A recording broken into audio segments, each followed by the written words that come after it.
Roll for initiative, the words that start every combat. But how players do that has been changing every few years since over 50 years ago when D&D began. Today I'm going to rate every initiative system over the last half century. I'm going to stick to D&D and Pathfinder because this video would be too long if I included every similar game, and some of those are so different from D&D it would be hard to compare apples to apples. I'll rate each system on 3 different criteria, then come up with an average score. Then finally, I'll reveal which one I think wins. Note, I'm not comparing which edition is best as a whole, just on this one rule. And as the Dungeon Master of this video, I'm the final arbitrator. My word is law. But you can complain and disagree in the comments. Let's get started. Cool nerd Mark. I'll rate each system on 3 criteria: simplicity, choice, and impact. For each category, 1 is the lowest possible score, and 6 is the highest. Like a D6. Simplicity measures how easy it is to learn the rule, remember the rule, and use it at the table. Choice measures the degree to which player choices can affect the outcome of initiative, both in how a character is built and how choices before or during combat can affect initiative. And finally, impact measures how much initiative actually matters in this particular system.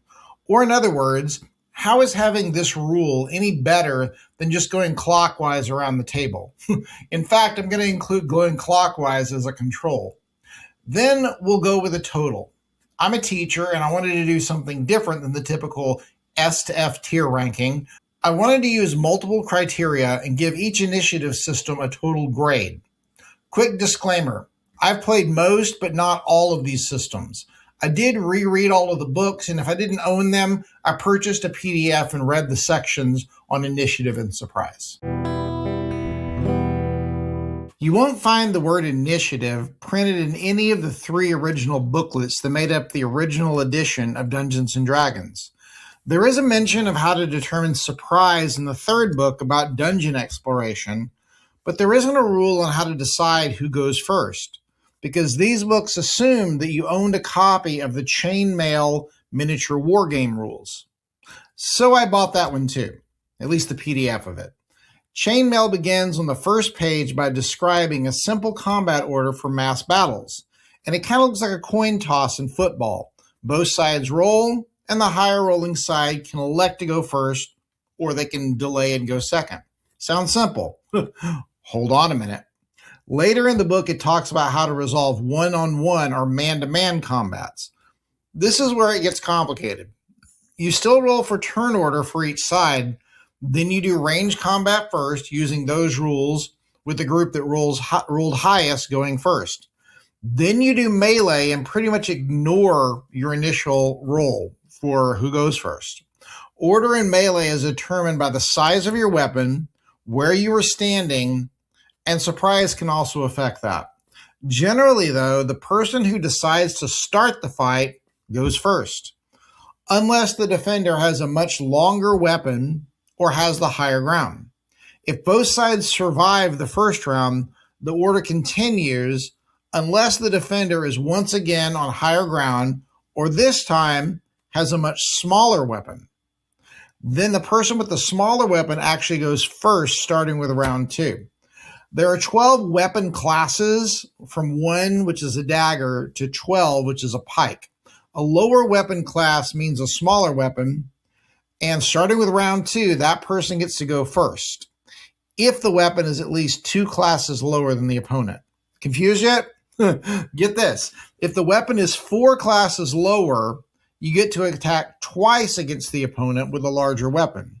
So if you're going up against someone with a greatsword and you have a dagger, you get a lot of stabs. If it's 8 classes or more lower, you get to attack 3 times. So if that dagger is going up against a polearm, you can stab it 3 times before he gets another turn.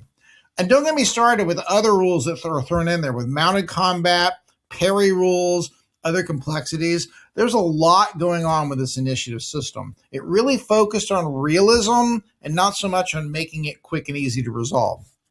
It turns out initiative, or the order of striking or blow position, they were kind of workshopping a few terms, is a lot more complicated in original D&D than I first thought. but I do say it gives you some interesting tactical choices. I also included the Holmes Basic set, which came out just a few years after original D&D, in this system because they are basically the same system with some streamlining and clarifications. On page 20 is a section called Who Gets the First Blow? Here we learn that you start by looking at dexterity scores, and the player with the highest dex will go first. That's pretty simple. If the dex is close, within 1 or 2 points, then you roll the d6. And that might be sort of the beginning of a modern-looking initiative system. This section also says that attacking from surprise or from behind always gives you the first blow, and mentions a few other tactical options that are close to what I described earlier in original D&D. I'm going to go ahead and rate this system. I'll give it a 1 for simplicity. It loses a point just because it's hard to find and it's located in a totally different game. The basic side initiative that affects missile combat is easy enough, but figuring out who gets to act first in a melee each round is really confusing. I'm going with a 3 for choice because melee fighting gives you some tactical options, and your choice of weapon has a big effect on blow position. I especially love the basic rules that the person starting a fight hits first, assuming there isn't a huge difference in attack and defense methods. I'll give the highest score a 4 to impact, because getting as many as 3 rolls to hit per round can really change the action economy. Blow position.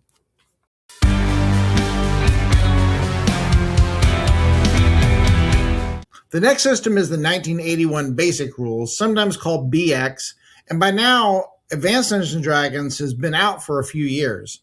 And the word initiative appears in this book, although it certainly wasn't the first time it was ever used.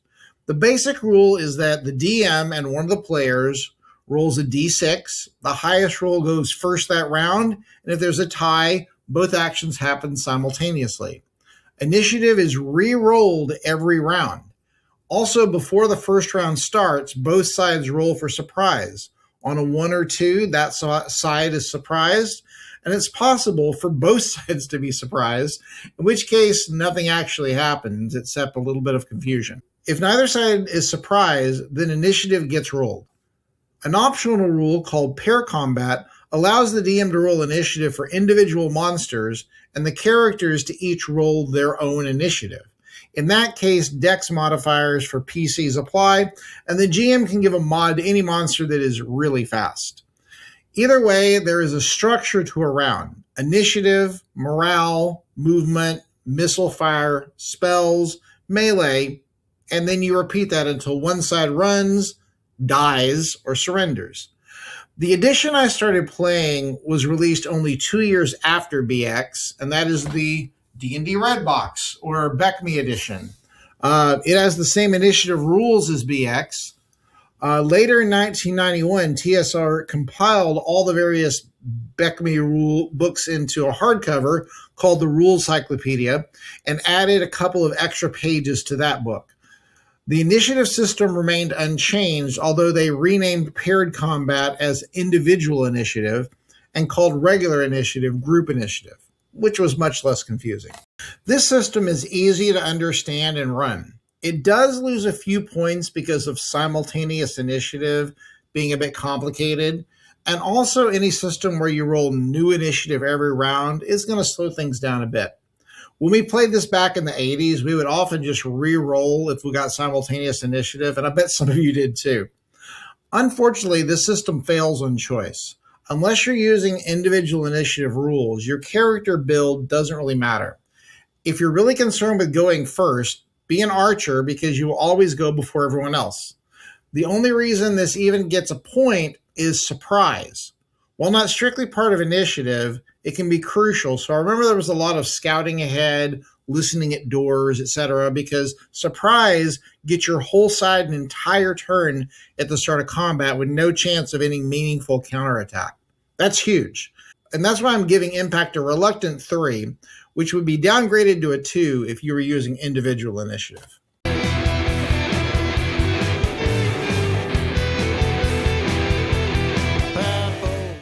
The initiative system in Advanced Dungeons & Dragons was, well, more advanced. On the core, it seems easy enough. Both sides roll 1d6, and theoretically, the side that wins goes first.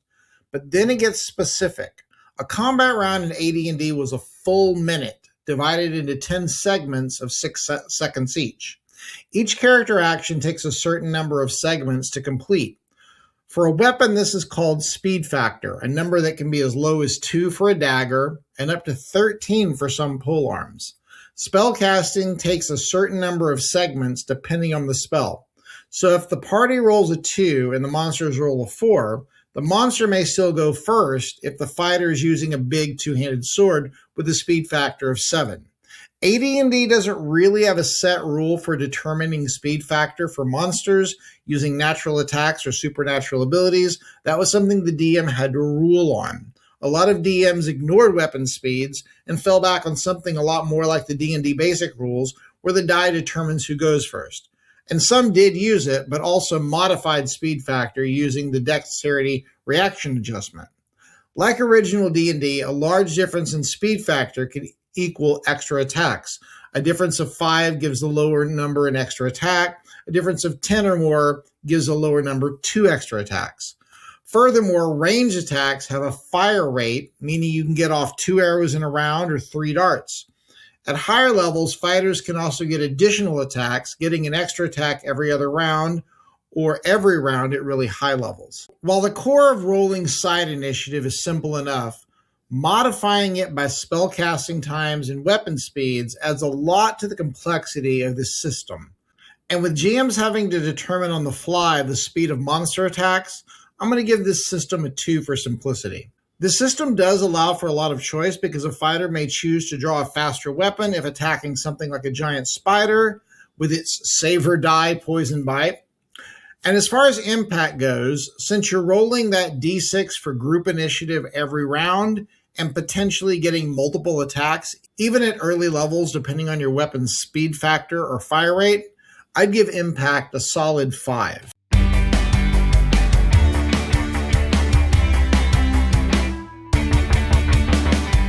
The only system where rolling a low initiative is good, 2nd edition created a super fast, easy system with a few optional rules that made it interesting. The base system is side-based. The GM rolls a d10, and the player rolls a d10. Low number acts first, and a tie is simultaneous initiative. There is a short list of standard modifiers, but for a side to qualify for them, everyone on that side must meet the condition. For example, one of them is a -1 for higher ground. Remember, a -1 is good. If all of the monsters are on higher ground, they will get this bonus. But if the PCs manage to move or at least one of them is above at least one monster, the monsters lose that modifier. There are also some interesting ones, such as there being a +6 modifier for being in a foreign environment. This makes a lot of sense. If the players are in a undersea combat with sharks, the sharks should have advantage on their home turf. The 2 optional systems are rolling individual initiative for everyone, which you can do using optional modifiers. You can use the optional modifiers and just mod the group roll, or I suppose you could use individual rolls and only use the standard modifiers. The optional modifiers take into consideration what each combatant is doing during that round, such as the speed of your weapon, passing time of your spell, or the size of the monster. It's also worth noting this is the last version of D&D where you re-roll initiative every single round, and your choice of action each round can have you moving around in the initiative order from round to round. Given how customizable the system is, it was kind of hard to rate, and so the rating could vary. I'm going to rate it on what I recall was the most used variation, rolling side initiative with the optional and standard modifiers. For simplicity, this made for a middle ground, so I'm going to go with a 3. The basic rule is easy enough, but you're still rolling a new initiative every round, and your order can move around a lot, especially for spellcasters with their casting times of spells. For choice, it's a 5 with a lot of good options, both tactically and for your character build. And for impact, a 4 with the choices that you can make and also the every round reroll of initiative.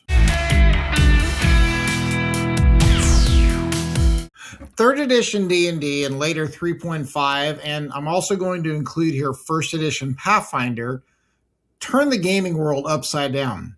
Much of the original wargaming roots were gone, and the focus was on a game for the stories you want to tell, with players building highly customized characters, all built around a system where you roll a d20 for just about anything, and high is good and low is bad. It was the only system I've ever run from the moment it came out, because after a decade of second edition, I was ready to try something new. Group rolls for initiative were gone. Players rolled a d20 for their initiative, added their dex modifier, and the highest roll wins. The DM could roll individually or as a group for monsters, or sometimes could group monsters for initiative by type. This system also introduced feats, with one of the most popular feat being improved initiative, which gives you a +4 bonus every time you roll initiative. There were also a few magic items, class features, spells, and other ways to get initiative bonuses. Initiative was rolled once at the start of combat, and for the most part didn't change unless a character chose to delay their action, which would bump them down in the order. This system was largely unchanged in 3.5 and Pathfinder, and is very similar to 4th and 5th edition. As 3.5 put out more and more books than any other edition, more ways to modify initiative appeared, such as Pathfinder's Diviner Specialist Wizard that adds half their level to initiative, and the Time Oracle's Temporal Celerity Revelation that lets you roll advantage on initiative, even though it wasn't called advantage. This system also introduced a lot of ways to provoke attacks of opportunity, which, though it's not strictly part of initiative, can muddy the initiative order somewhat. Also important to note that ties were resolved by comparing dex bonuses, and exact ties you would flip a coin or reroll depending on the system. Third edition era D&D greatly simplified initiative in two important ways. You only roll initiative once during combat, keeping the same order throughout the battle. And for the most part, your initiative is calculated during character creation and rarely changes. So for simplicity, it gets a 5. The only thing not giving it a 6 is sometimes the difference between delaying and readying actions can get a little confusing, and remembering what to do when there are multiple readied actions going off at the same time and tracking when attacks of opportunity should happen can get a little confusing and slow things down. I think this system scores very high on choice, because if you want to build a character to be good at initiative, there are a lot of meaningful ways to do so. Though I will admit, not as many choices as you had in AD&D, since the types of actions replaced casting times and speed factors. And finally, I have to rate everything from here on out medium to low on impact. While initiative in the first round can be super important, especially for rogues and spellcasters, if both sides survive the first round of combat, then the turn order and subsequent rounds really doesn't matter that much.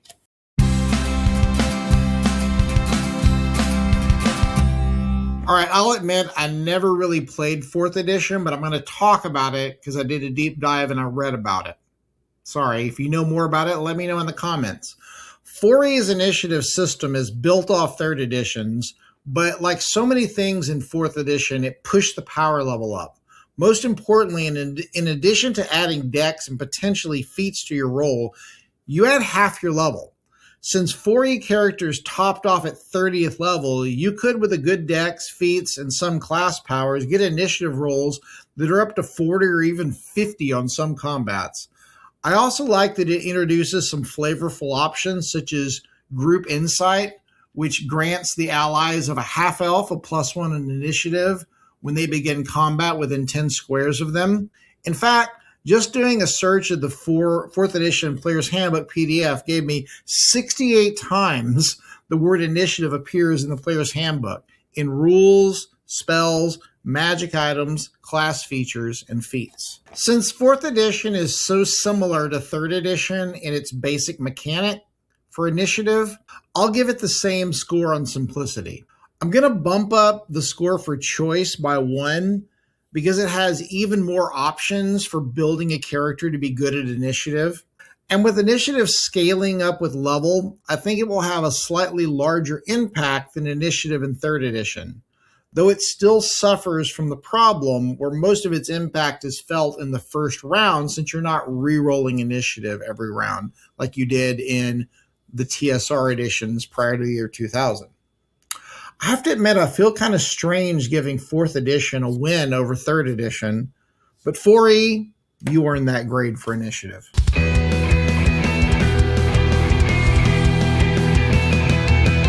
Well, we made it to 5th edition. Glad that you're still here. This is where Wizards of the Coast looked at the backlash from 4th edition and said, we got to do something about this, and put the brakes on the power creep by a lot. Initiative was no exception. Adding half your level to initiative was gone, replacing it with just making an initiative roll a special kind of dexterity check. One thing that changed from the other D20-based initiative systems was how ties were handled. Ties among players were resolved by the players. The GM decided on ties among enemies or between a monster and a player character. And if no one can decide, the DM can determine randomly. 5e also trimmed down the number of options for boosting initiative. The alert feat gives you an impressive +5 bonus, and it's probably the best way if you want to do an initiative build in that system. A few subclasses and magic items grant advantage, a bonus, or the ability to swap another skill check for initiative, or the ability to swap places initiative order with another player. However, I just don't see a lot of variety in initiative bonuses at the table, nor do I see many players who really care about initiative that much. Surprise also got simplified. There were no longer special rules for surprise rounds. If you're surprised, you still roll initiative. You just don't get to do anything until round 2. I liked that in 5.0, but I really like what they did with it in 5.5, or the 2024 edition, which was to just have characters who are surprised roll initiative with disadvantage. You know, 5th edition may be one of the simplest initiative systems I've seen, and for that, it gets the first 6 I'm putting on this chart. And the surprise rules are pulling some extra weight there too in terms of streamlining the turn order system. Take that 1974 blow position. It has a decent number of choices as well, but it's not as good compared to several other systems on this list. And I suppose that's fine because it also loses on impact. Winning initiative the first round can help, but after that, doesn't really matter a lot.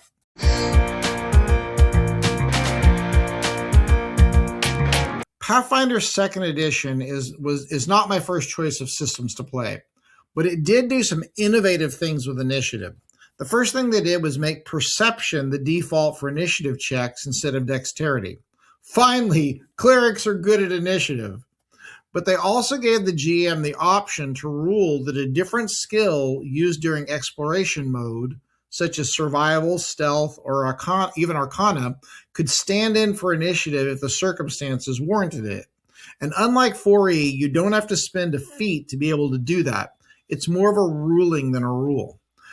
There are also options for using charisma-based skills to roll initiative in social encounters, and even complex traps or hazards might call for an initiative roll.